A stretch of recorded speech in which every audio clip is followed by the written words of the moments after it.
Radio قطر آپ سے مخاطب ہے۔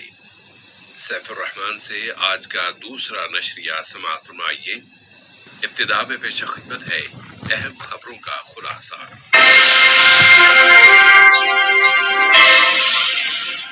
صاحب سمو امیر نے مونٹے نیگرو کے صدر کے نام مبارکباد کا برقی پیغام ارسال کیا ہے۔ ملک میں عربی اور افریقی سفرائے کرام نے کورونا وبا کی وجہ سے عائد کی گئی پابندیاں بتدریج اٹھانے کے قطری منصوبے کی تعریف کی ہے۔ اور ترک وزیر خارجہ نے کہا ہے کہ ان کا ملک ہفتر کی فوجوں کو 2 شہروں سرت اور الجفرا سے انخلا پر مجبور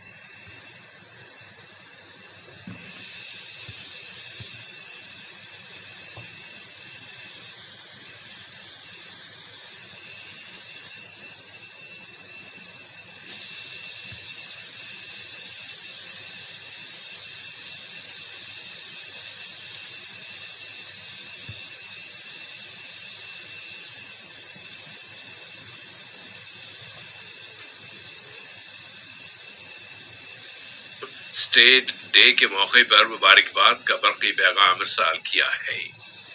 نائب امیر شیخ عبداللہ بن حمد آل ثانی نے بھی اس موقع کی مناسبت سے مونٹے نیگرو کے صدر کو مبارکباد دی ہے، جبکہ وزیر اعظم و وزیر داخلہ شیخ خالد بن خلیفہ بن عبدالعزیز آل ثانی نے جمہوریہ مونٹے نیگرو کے وزیر اعظم جناب ڈوشکو مارکووچ کے نام مبارکباد کا برقی پیغام روانہ کیا ہے۔ قطر امن و امان کا گہوارہ ہے اور اس نے دنیا میں سب سے زیادہ پرامن ملکوں میں سر فہرست آتے ہوئے ایک بہترین ورلڈ اچیومنٹ حاصل کی ہے۔ عالمی معلومات کے ورلڈ ریکارڈ انسائکلوپیڈیا نمبیو نے رواں سال کے پہلے 6 مہینوں کے دوران دنیا کے 133 ملکوں کے ریکارڈز کی بنیاد پر اپنی رپورٹ جاری کر دی ہے اور اس رپورٹ میں قطر پہلے نمبر پر آیا ہے۔ قطر نے پرزور انداز میں کہا ہے کہ جرائم کی روک تھام اور کرمنل جسٹس کے بارے میں سن 2015 میں اقوام متحدہ کی کانفرنس کی طرف سے جاری کردہ اعلان دوحہ کو نافذ کرنے کا عالمی پروگرام 2030 کے لیے پائیدار ترقی کے اقوام متحدہ کے منصوبے کو پورا کرنے میں کامیاب ہو گیا ہے۔ یہ بات وفاقی جمہوریہ آسٹریا کے لیے قطر کے سفیر اور اقوام متحدہ کے ویانا آفس میں قطر کے مستقل مندوب سفیر سلطان بن سالمین المنصوری نے اقوام متحدہ کے دفتر کے اجلاس میں کہی ہے۔ معاون وزیر خارجہ اور بحرانوں سے نمٹنے کی ہائی کمیٹی کی سرکاری ترجمان محترمہ لولوا بنت راشد الخاطر نے ملک میں عربی اور افریقی ملکوں کے سفرائے کرام کو قطر میں کورونا کی عالمی وبا کووڈ-19 کی وجہ سے یہاں نافذ کی گئی پابندیوں کو مرحلہ وار طریقے سے اٹھانے کے منصوبے سے آگاہ کر دیا ہے۔ ان سفرائے کرام نے ملک میں سب کی صحت کی حفاظت کے لیے قطر کی جانب سے کیے جانے والے اقدامات اور خاص طور پر قطر میں رہنے والے تمام باشندوں کو اعلیٰ معیار کی صحت کی سرپرستی مفت فراہم کرنے کی تعریف کی ہے۔ خود اعداد و شمار اور نمبر یہ ثابت کر رہے ہیں کہ قطر کورونا وائرس پر قابو پانے میں کامیاب ہو گیا ہے۔ کل تک جاری کیے جانے والے اعداد و شمار کے مطابق قطر میں اس وائرس سے صحت یاب ہونے والوں کی تعداد اب 1 لاکھ کے قریب ہو گئی ہے۔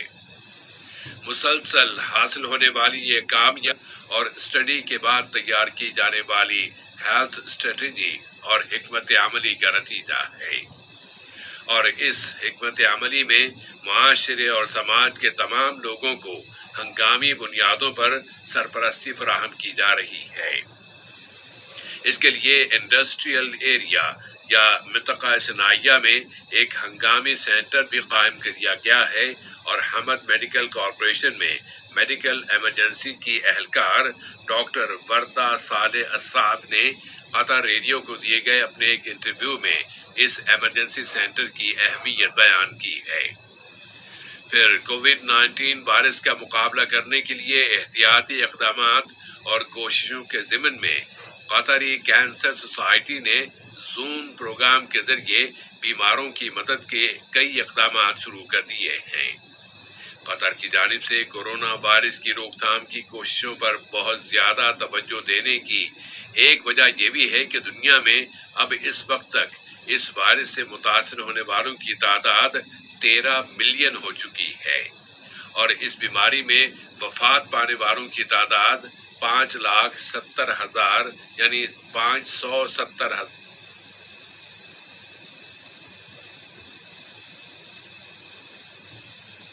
سے زیادہ ہے، جبکہ صحت یاب ہونے والوں کی تعداد 7.5 ملین بتائی جاتی ہے۔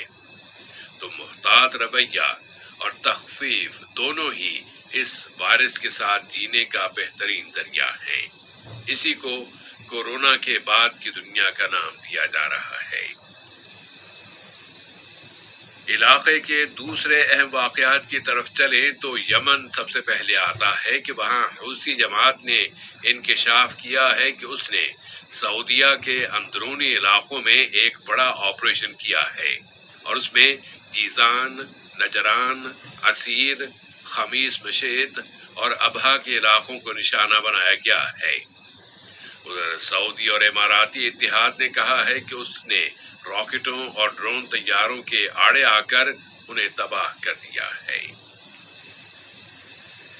بھارت کا بزنس مین PR شیٹی امارات سے 7 بلین امریکی ڈالر سے زیادہ کی رقم لے کر فرار ہو گیا اور اس اسکینڈل کی تفصیلات الجزیرہ عربی چینل کے پروگرام ما خفیہ اعظم میں ثبوتوں کے ساتھ کل رات بیان کر دی گئی۔ شیٹی کیسے بھاگا اور اس کے پارٹنرز کون ہیں؟ آج سے 40 سال سے بھی زیادہ عرصہ پہلے ایک عام سا شخص امارات میں داخل ہوا تھا اور اب وہ ایک مشہور سرمایہ کار کی حیثیت سے وہاں سے نکل چکا ہے، لیکن یہ الزامات اس کا پیچھا کر رہے ہیں کہ اس کے ذمے 6 بلین ڈالر سے زیادہ کی رقم واجب الادا ہے۔ بھارت کے اس بزنس مین کا نام PR شیٹی بتایا گیا۔ اس کے قضیے نے اس کے امارات سے فرار ہونے کی کئی تفصیلات بیان کر دی ہیں اور یہ بھی بتا دیا ہے کہ اس کے خفیہ پارٹنرز کا نام شیخ منصور بن زائد ہے۔ امارات کی وزارت مالیات کے سابق انڈر سیکریٹری جاسم الشامسی نے اس پروگرام میں اس معاملے کی کئی باتیں بیان کر دی ہیں۔ لیک ہونے والی معلومات میں اس شخص کے فرار ہونے سے تھوڑی دیر پہلے اور پھر فرار ہو جانے کے بعد بھی ابوظبی کے ولی عہد کے دیوان کے ساتھ مراسلت کی خفیہ معلومات اب منظر عام پر آ گئی ہیں۔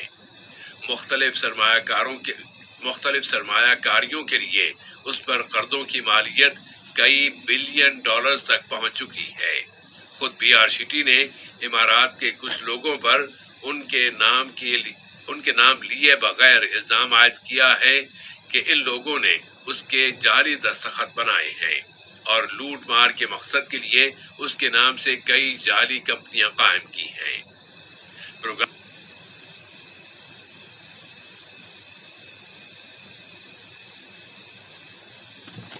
رکھنے کی کوشش کی گئی تھی۔ بحرین کے عدالتی فیصلوں پر بین الاقوامی تنقید ہو رہی ہے۔ بحرین کی اپیل کورٹ نے سن 2014 کے اضطرابات کے بعد 2 نوجوانوں کو پھانسی دے دینے کی منظوری دے دی ہے۔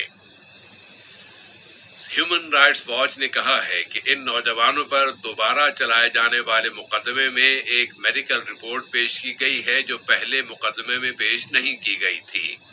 اس تنظیم کا کہنا ہے کہ اس رپورٹ سے تشدد کے ثبوتوں کے اشارے ملتے ہیں۔ لیبیا کے حوالے سے ترکی کے وزیر خارجہ مولود چاوش اوغلو نے ایک اخباری بیان میں کہا ہے کہ ترکی حفتر کی فوجوں کو 2 شہروں سرت اور الجفرا سے انخلا پر مجبور کرنے کی کوشش کر رہا ہے۔ انہوں نے کہا ہے کہ اگر یہ فوجیں وہاں سے نہ نکلیں تو اس مقصد کے لیے اس وقت جس ملٹری آپریشن کی تیاریاں کی جا رہی ہیں تو وہ آپریشن حتمی اور یقینی طور پر آ جائے گا۔ انہوں نے مزید کہا ہے کہ ان کا ملک لیبیا کے مسئلے کا سیاسی حل چاہتا ہے۔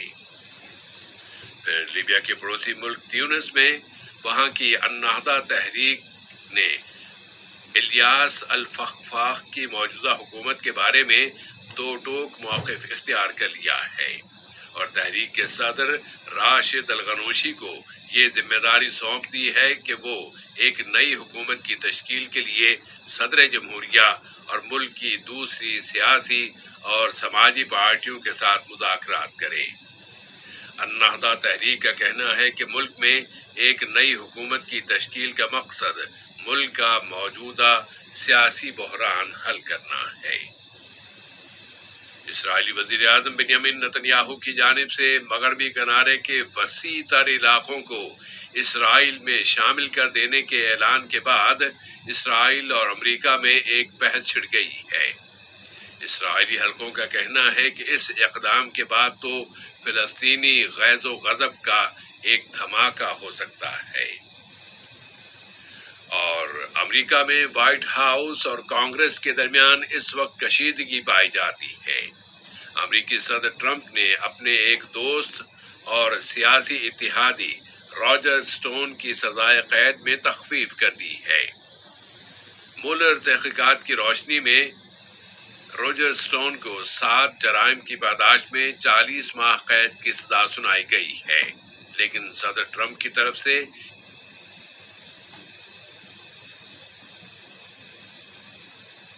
امریکی صدر کے اس اقدام پر کڑی تنقید کی ہے۔ آج کا یہ نشریہ ختم ہونے سے قبل اہم خبروں کا خلاصہ ایک مرتبہ پھر سماعت فرما لیجیے۔ صاحب سمو امیر نے مونٹینیگرو کے صدر کے نام مبارکباد کا برقی پیغام ارسال کیا ہے۔ ملک میں عربی اور افریقی سفرائے کرام نے کورونا وبا کی وجہ سے عائد کی گئی پابندیاں بتدریج اٹھانے کے قطری منصوبے کی تعریف کی ہے، اور ترکی کے وزیر خارجہ نے کہا ہے کہ ان کا ملک حفتر کی فوجوں کو 2 شہروں سرت اور الجفرا سے انخلا پر مجبور کرنے کے لیے کام کر رہا ہے۔